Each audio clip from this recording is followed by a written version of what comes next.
Hello everybody, welcome to this Battlefield Explorer video. Today we're at the Seelow Heights Memorial. Located just 70 kilometers east of Berlin, this site marks the location of a critical battle in April of 1945 that paved the way for the final collapse of Nazi Germany.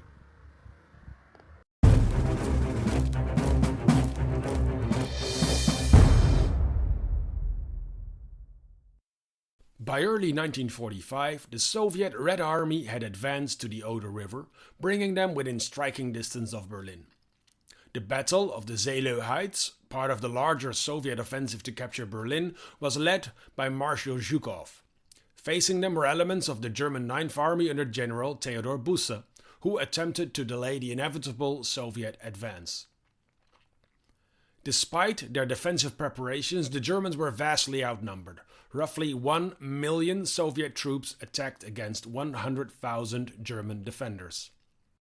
In the early hours of April 16th, the Soviet offensive commenced with an intense artillery barrage by over 9,000 artillery pieces and Katyusha rocket launchers. In the first 30 minutes alone, over 500,000 shells were fired. However, the bombardment fell short of Soviet expectations. German forces, having extracted intelligence from Soviet prisoners captured the previous day, had anticipated the attack and withdrawn to the secondary defensive line, reducing the bombardment's effectiveness. The Germans, entrenched in defensive positions, utilized anti-tank ditches, trenches, and fortified strongholds to resist the Soviet push for almost 3 days. Despite these efforts, they were ultimately overwhelmed and the Soviets were on their final drive towards Berlin. And there it is, the road to Berlin. Ahead of me were the Soviet forces in the direction of Kustrin. Behind me, about 70 kilometers further back, is Berlin. The museum entrance is in the white building now across the street. The museum does an excellent job of painting a picture of what happened here. It's not a big museum by any standards, but it has some nice artifacts. The main attraction is the 2 video presentations, which give a comprehensive overview of the battle. The interactive 3D maps really helps the visitor to understand how it played out. In front of the museum, and usually on the square, are a few exhibits on display. There's a heavy mortar, an anti-tank gun and an artillery piece. There's a Katyusha rocket launcher and the workhorse of the Soviet Army, a T-34 tank. When I visited in April of 2024, they were doing work on the square, so I felt a bit unlucky to find them parked like this. However, work has long since been completed, so you should be able to see them as intended.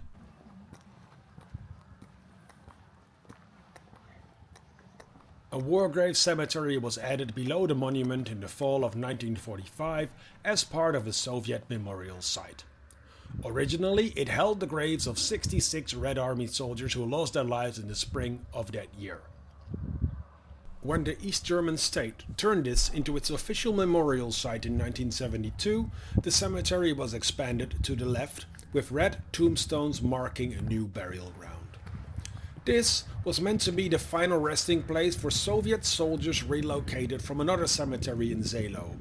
However, only the tombstones were set up at the time. The actual reburials didn't happen until 2008.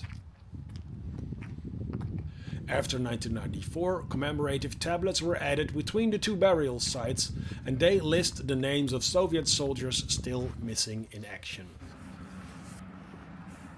On 16 April 1945, at the start of the assault, the Red Army used 140 anti-aircraft searchlights to light up the battlefield.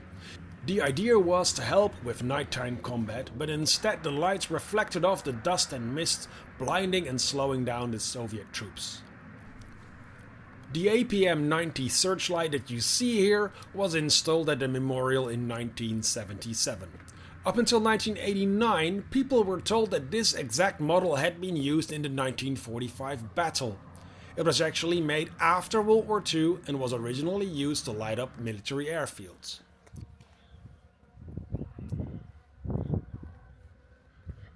The main monument was created by Soviet sculptors and it was dedicated on November 27, 1945, barely 6 months after the war ended.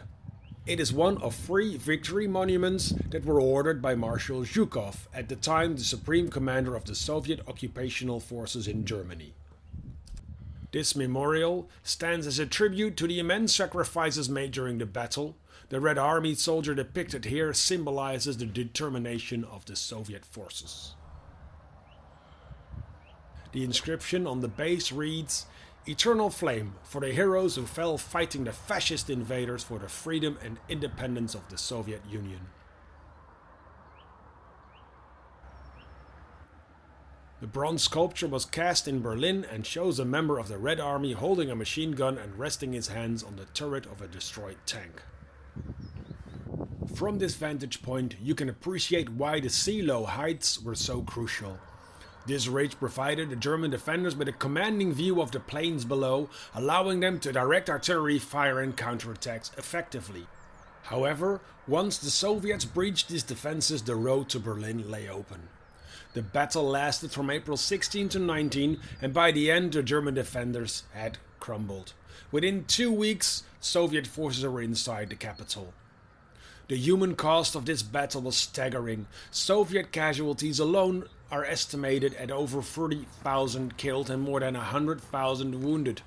The German defenders suffered catastrophic losses, with many units annihilated. The civilian population also endured immense suffering, caught between the advancing Soviets and the retreating Germans. The Battle of Seelow Heights was a decisive moment in the final days of World War II. It exemplifies the brutal attritional warfare that characterized the Eastern Front and serves as a testament to the scale of sacrifice required to bring about the end of the Third Reich. Visiting this site provides not only historical insight but also a moment for reflection on the cost of war. That is it for now. Thank you very much for watching. I hope you enjoyed this video. If you like it, then please subscribe, come back for more, and I will see you on the battlefields.